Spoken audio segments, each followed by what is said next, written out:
Okay, folks, we're back. I'm your host, BKP. Good morning from the office, North Georgia's only live online morning show. Now, just a couple more moments on this. First of all, Chuck Grassley needs to say no. He needs to say the hearings are closed. Now, what will happen is, well, we don't want to hear this woman out. Now, CNN, which, interestingly, CNN and the Democrats have decided that this woman must save the world. Why, you see, if Roe v. Wade is to be overturned and Brett Kavanaugh is on the court, well, this woman can never live with herself, okay? Never live with herself. Christina Blasey Ford said on CNN's Newsday, the answer is yes. Katz, who represents her, Ford is the author of the private letter sent to California Democrat. Now, just a week ago, it hasn't been 4 or 5 days ago, what was it, Thursday, that she wanted to stay anonymous. She didn't want her name out there. But somehow she must save women for all mankind. Not literally, but save women. She must save them. Kavanaugh cannot make it to the bench. Or if he does, they must say they've done everything.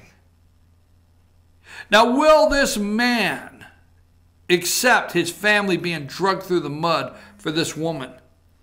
She will, publicly. Can you see what that's going to be like? For those of you that remember Anita Hill, with somebody like Carmela Harris, Dick Durbin, White House from Rhode Island, Richard Blumenthal, Coons, Booker, Spartacus. Can you see that? And then the Republicans will have to say, your courage. Oh, she will have courage. She will be like the Wizard of Oz, the lion. She will say, if I only had some courage. Oh, you had such great courage. Oh, I'm sorry. Damn it. All right, anyhow, she will testify. But let me give you what the reasons.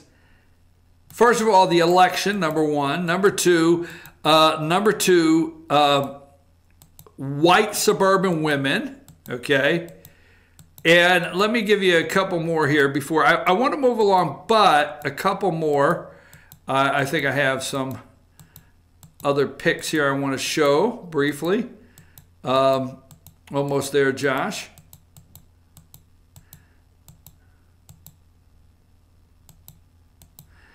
Now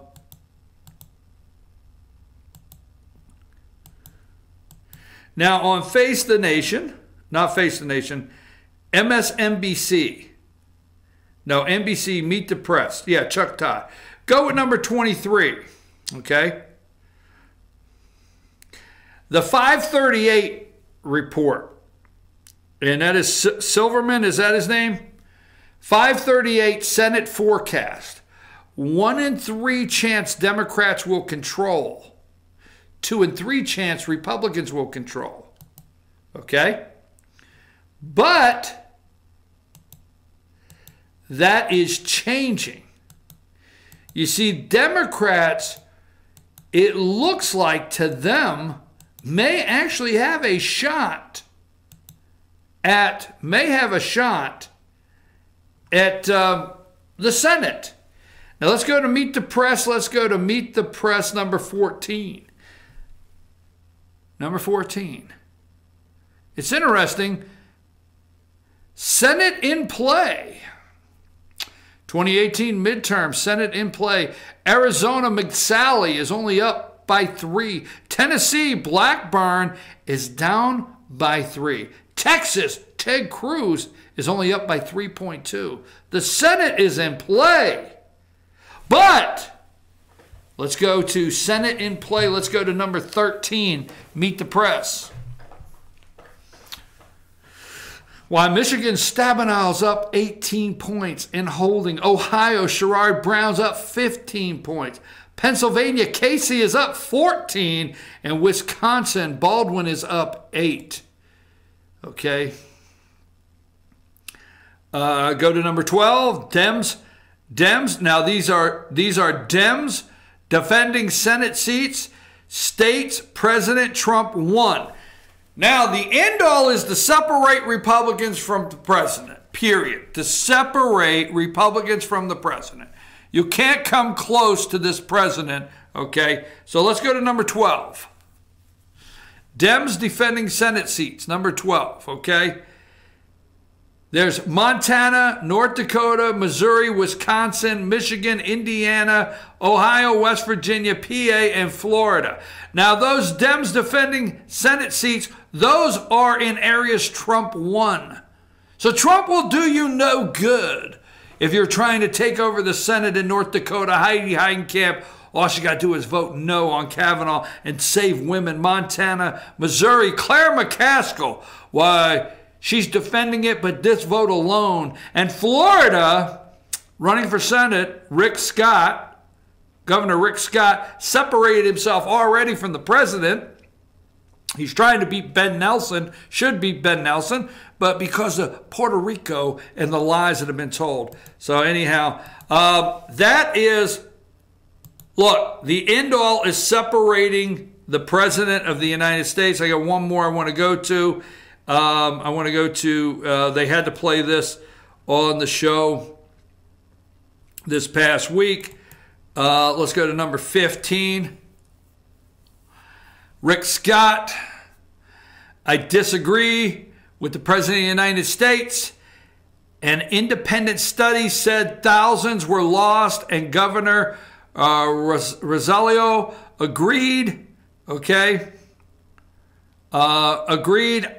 I've been to Puerto Rico 7 times, and I saw the devastation firsthand. The loss of life is tragic. The extent of lives lost are a result of Maria is heart-wrenching. I'll continue to help Puerto Rico. Rick Scott threw the president under the bus, but Brock Long would not, okay? 4 prongs. They tried to get, let me get here, the FEMA director, number 4. Go to number 4. Chris Wallace tried to get how much damage has been done tracking Florence. This is Brock Long. He is the FEMA director, all right? They begged him to throw the president. Brock Long said, look, FEMA has a choice when we go in. Let me ask you, do you want FEMA to overtake the federal government? I mean, the state government and the local government? Do you? Because the state government, FEMA brings the relief in. The state government's supposed to pick up and do the distribution. Now, on 4 shows Sunday, Fox, Meet the Press, Chuck Todd, ABC with John Carl, and Face the Nation. Not one of the 4 mentioned the 20,000 pallets. 20,000 pallets of water, okay? 20,000 pallets of water sitting there in Puerto Rico that was not distributed. And several of those deaths are related. Now, you got to remember, you keep hearing this. You can't argue with this George Washington study. Look it up. The government of Puerto Rico paid for the George Washington study. I thought they were broke. Brock Long tried to nicely say the infrastructure was devastated. Okay? Well, you know, the president said unsung success. Yes, our people work hard. There's a lot of people working hard to try to save these people. And the president of the United States is not going to throw them under the bus. Okay? It makes it look like this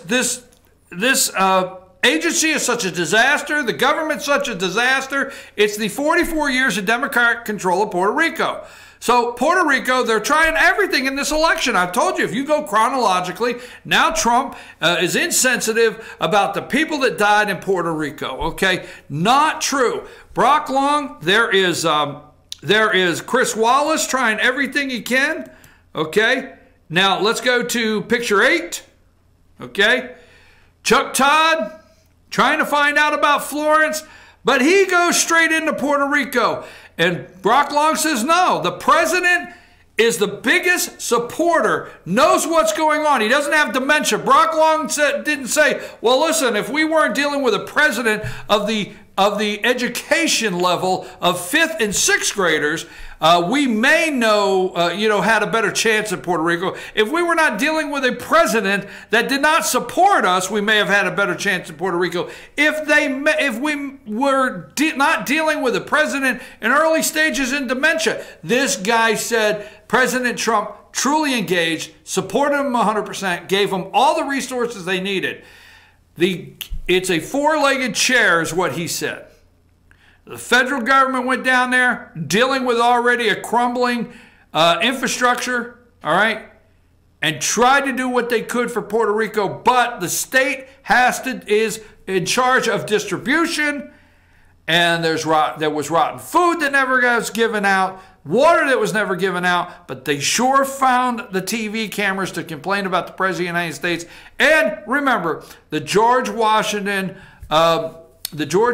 University survey or study that was done, my understanding is the government of Puerto Rico paid for it, and I thought they were broke. So why were they doing that? There's Brock Long again.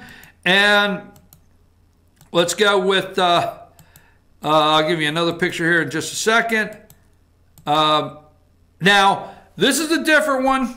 Now, ABC didn't have Brock Long. Let's go to number 18, all right?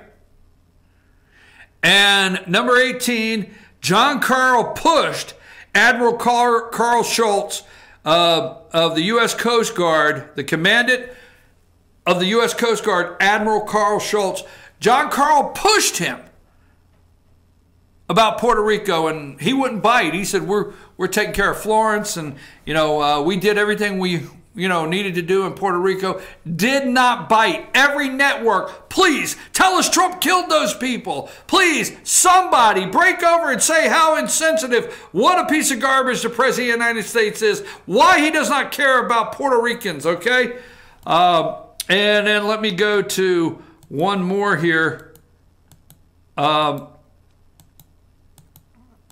See if I can find one more here, Josh.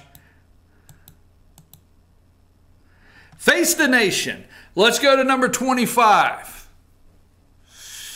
This is on Face the Nation, okay? And this is Dickerson, okay? Face the Nation, 3,000 people. This was Trump's tweet. 3,000 people did not die in the 2 hurricanes that hit Puerto Rico. When I left the island after the storm had hit, they had anywhere from 6 to 18 deaths at a time. As the time went by, it did not go up by much. Then, as long as time later, they started to report really large numbers like 3,000. Why this week in this storm? Why this week is the 3,000? Why did the study come out now? Now, it's just like Brock Long said, people die of stress heart attacks after it's over, okay? People die falling off their roof, trying to put shingles back on and do repairs themselves. There's so many different ways people die after a hurricane, okay? So let's go with number 26. Face the Nation, 26, Brock Long on there, begging him, absolutely begging him, okay, to say that, hey, the President of the United States is not engaged. The President of the United States is not fit for office. That, yes, because of our president, 3,000 people died in Puerto Rico. He would not say it. The Admiral would not say it. And instead of being concerned about the 18 people that died, they came on, Chuck Todd, Carl, everyone, even Chris Wallace, they came on and said to Brock Long and the Admiral, well, Florence, could you tell us about rescue efforts? And, okay, that's enough. What about Puerto Rico? We can't let you go without you answering some questions. Florence.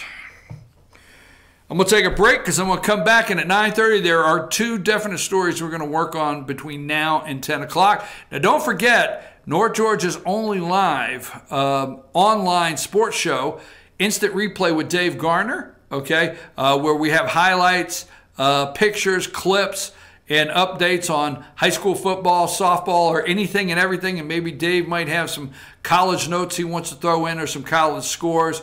But Instant Replay with Dave Garner at 10 o'clock as soon as this show's over. Don't leave. We're going to come back. We're going to do 2 more stories. Paul Manafort flipping. Okay, that's the big story of the day. Interesting timing.